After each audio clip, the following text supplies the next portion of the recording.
and welcome to my kitchen. I was born and raised in Russia, where some of my earliest memories are of watching my mom and aunt cook wonderful homemade meals from the traditional recipes. And now I would like to pass along those traditions to you. So join me and I'll show you how to make delicious, simple and healthy everyday meals with the Russian flair, using the ingredients that you probably already have in your home.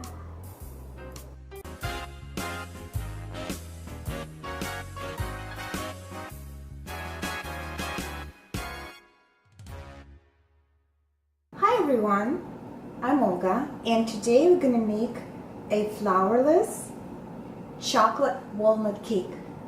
Who doesn't like chocolate? And I don't think there's anything better than chocolate. Well, maybe one thing, a chocolate cake. So we're going to make a chocolate cake today. Let's start.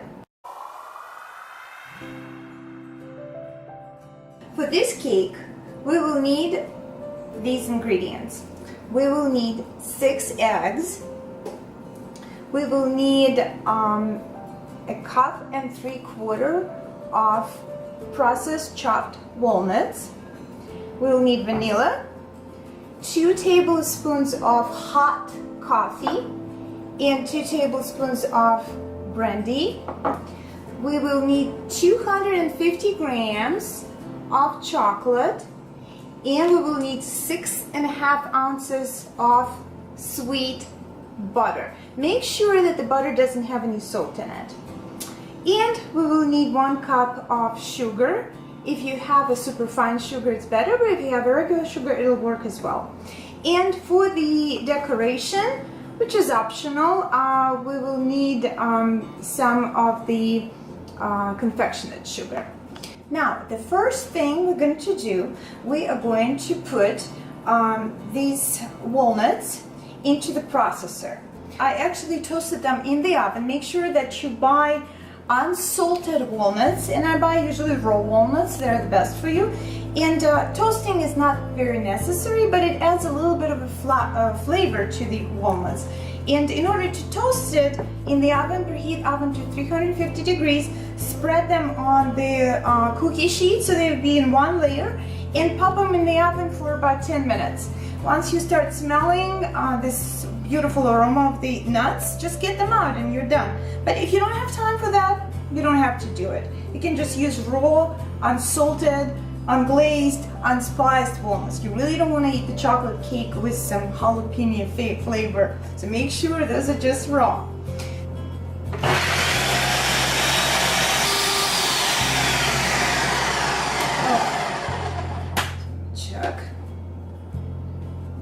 So what I'm going to do now, I'm going to transfer it in the measuring cup and measure 1 3/4. Now, we will need to melt some chocolate with butter. So what I have here, I have different kind of chocolate. This one is 72% cacao rather, and this one is 55%. If you can get your hands on the 72%, it's better. But if you just have this in your house, that's fine. I prefer to use chocolate that you eat, and really get the one that you like. I mean, it's the chocolate cake, and I guess the star of this chocolate cake is chocolate. So I don't really like making chocolate cakes with those chocolates that you buy in the store, you know, those cooking chocolates. It's like cooking with the cooking wine. Never do that. It's terrible. Only cook with the wine that you're gonna drink. And the same goes for the chocolate cake. This is an amazing chocolate. I could just eat the whole bar by itself, but I have to make a cake, so I guess I won't be doing that right now. So what you do, you just crumble it into the bowl. If it's smaller pieces, it'll melt a little faster. Let's go to the stove and I'll show you what the water bath is. You can buy the contraption in the store which is called water bath, but why bother? All you need is a pot and a heat-proof bowl, like glass or ceramic, that fits on the top, but doesn't sink like all the way to the bottom. And make sure that you put water up to the level that it would not touch the bottom of this bowl. And bring the water to the boil and then reduce the heat a little bit. And put the chocolate in that bowl. Start mixing it. 2 tablespoons of hot coffee. When you had coffee in the morning, reserve some of it and make it strong. 2 tablespoons of brandy. As the chocolate melted, you want to add 6.5 ounces of butter. Cut in small pieces as you add it. Just gonna speed up the process. And we're gonna add 1 cup of superfine sugar, and make sure you mix your chocolate. The next thing we're gonna do, we're gonna separate the eggs. So the best way to separate the eggs is with your hands. So what you do, you crack the egg the wrong way. They say that you're supposed to do it on a flat surface, but I never do. If there is a little bit of the egg white gets into the egg yolks, that's fine. But you want to make sure that none of the egg yolk gets into your egg whites. So that's the procedure. I separate my eggs. I have egg whites in one bowl, in a larger bowl, and I have egg yolks here. And we're gonna lightly beat egg yolks in a little bit, and we're gonna beat the egg whites into the peaks. Before we do that, I want to tell you a little story. You know, we're gonna use the electrical beater or mixer or whisk to beat the egg whites, and it's actually a really good contraption to have. But when I was little, my mother baked numerous cakes, and wonderful cakes that required beating the eggs and whatever. And we didn't have any electrical equipment. We only had a manual whisk.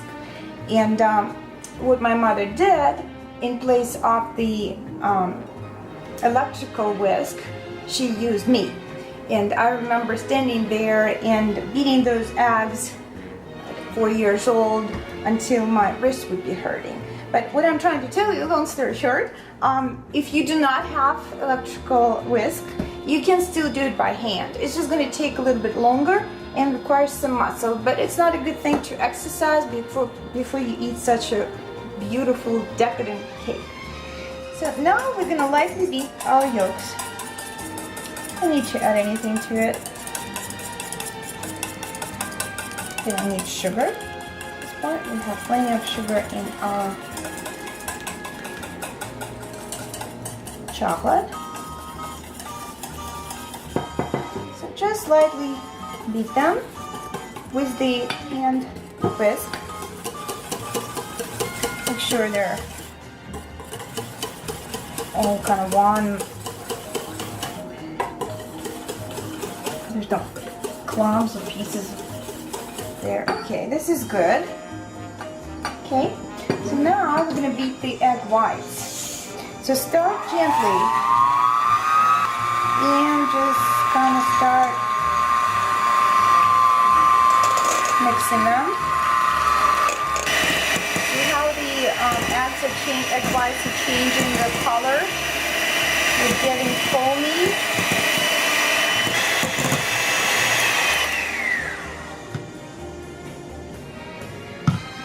Okay, I think we're there. So let's leave it alone. And let's go check on our chocolate. Our sugar has melted with butter. One more thing we need to add here. We need to add 1 to 2 teaspoons of vanilla extract. I like more vanilla, but if you're not that crazy about vanilla, just put 1 teaspoon. Use the liquid vanilla, the natural vanilla. It's much better when you bake than the artificial vanilla that comes in the pockets, kind of granulated white powder. It will smell the same pretty much, but natural vanilla is always better. Oh, smells so good. I can just eat it with a spoon like a soup. But again, we have to make a cake. So the next thing that goes in there are our walnuts that we grinded earlier, and just spoon them in and mix them well. Now our chocolate mixture cooled off, and we can safely put our eggs in there. When you think it cooled off, stick your finger. If you don't feel it's hot, it's perfect. I incorporated the eggs pretty well, egg yolks. Now we're gonna add egg whites. And when you add egg whites, there's a little bit of a science there. You don't wanna collapse them, because in this particular recipe there is really no leavening agents. There's no baking soda or baking powder. There's no flour that really lift this cake, so it's really a challenge to lift this cake, and eggs are the only thing that are lifting it. So be gentle with them, and you see what I have here, and just kind of do it piece by piece. First put like 1/3 in, and gently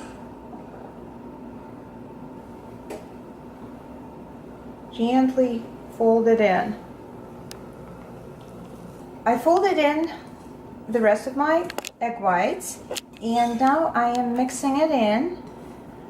So make sure it's all incorporated and it becomes one smooth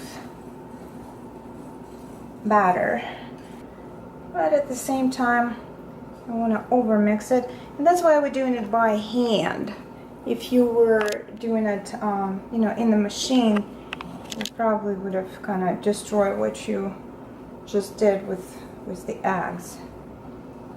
Though in the end, the only difference will be is that either your cake will be a little bit taller or a little bit shorter, and it really will taste the same. So don't be too nervous about over mixing or under beating the eggs if you do it for the first time. It's really about the taste. If you have a forgiving audience, you know, your children will forgive any appearances as long as it tastes good. So definitely try this cake. It's so good. It's so easy to make. It takes no time at all to put it all together, and you're gonna get a very good cake in the end. Next thing you want to do, you want to put it into the cake pan. And what I'm using here is a spring pan. You're probably familiar with this. It's just there's a latch. You unlatch it, you can remove the sides. It's a handy contraption for the cakes like that, especially if you're making the cakes for the party and you want it to look good. If you don't have it, not a big deal. Use just regular cake pan, preferably with the higher edges, or if you don't have either, you can just use the frying pan. Just make sure that it doesn't have any plastic parts, and nothing will melt into your oven. My mother baked all her cakes in the cast iron pan. We didn't have any equipment, and those cakes were absolutely delicious. So whatever you've got at home, just use it. Alright, so here's what I did. I buttered bottom and sides of this cake pan with about a tablespoon of sweet butter, soft butter. Don't melt it, just soft butter so it kind of melts in your hands. And then I lined it with the parchment paper sides and the bottom, and then I buttered the paper. And I'm going to sprinkle a little bit of the cocoa powder on the sides. And why am I doing that? Is so your cake would have something to grab on to rise. If you just leave it like that, it's really slippery for the cake to rise, and there's not much to go on in the rising department in this cake. So you really want to help the cake to rise a little bit. Take a little bit of a cocoa powder. You can get it in any grocery store. Just kind of get it on the sides. And do that. Just kind of spread it around a little bit. And make sure you get the excess out of it. My cake is ready to go into the oven. You put it in 340 preheated oven in the middle rack. And here it goes.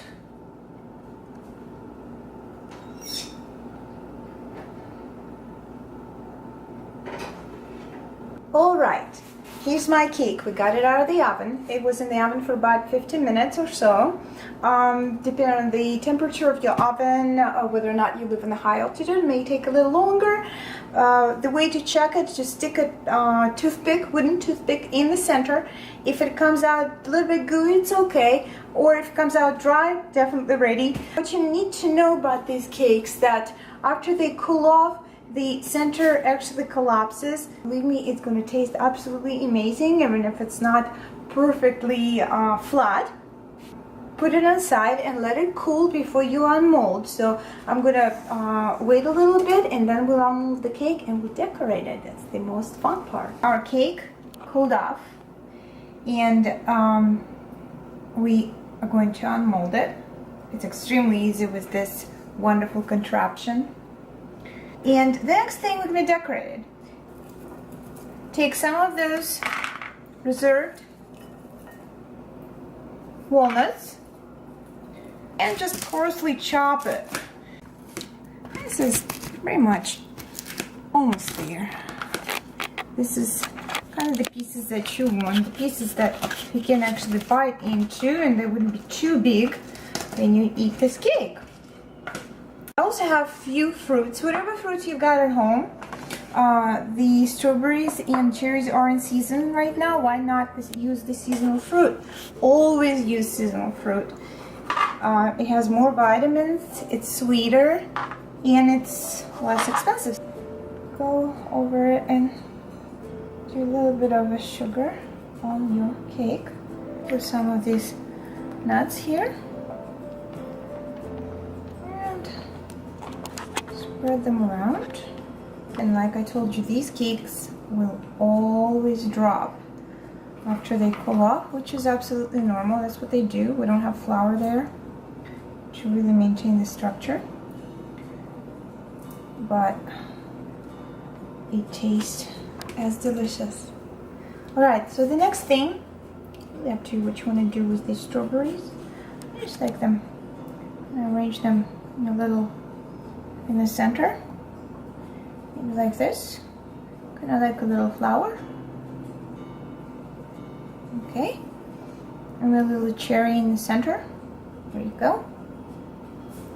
And maybe a few cherries right here and here. Uh-oh. It doesn't want to stay. Oh, close enough. Alright, I transferred my cake onto the serving platter. We're going to cut my cake and see how it looks inside. So I'm going to cut a sizable piece there. The crust on the top may break a little when you cut it.